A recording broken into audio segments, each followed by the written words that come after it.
Risk number 9 is a zombie USMCA. Remember, this was the biggest, best trade deal that had ever been done in the history of the US when Trump significantly improved and modernized the old NAFTA to make the US-Mexico-Canada agreement. It was one of the big wins of his first administration.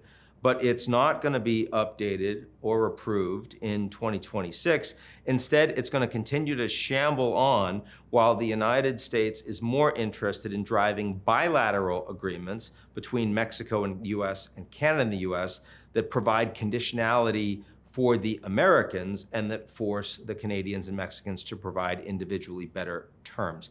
That means that the USMCA still exists, but it is not what's driving the future of the trade relationship. Rather, it's what comes out of Washington. It's the uncertainty that comes from not just higher tariffs, but that also comes from a very asymmetrical relationship where the Americans have the cards, and unlike with the US and China, and the Americans are prepared to use them.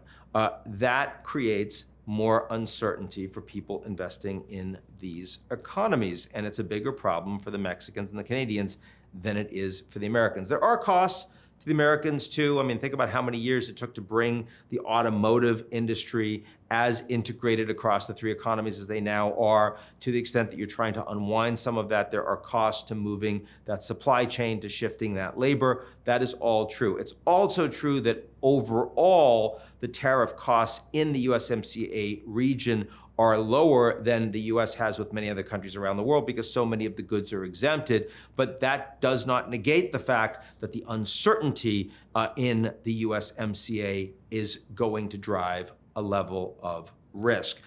It's only number 9 despite the size of the economies because it isn't the biggest risk out there, but it nonetheless deserves our attention in 2026.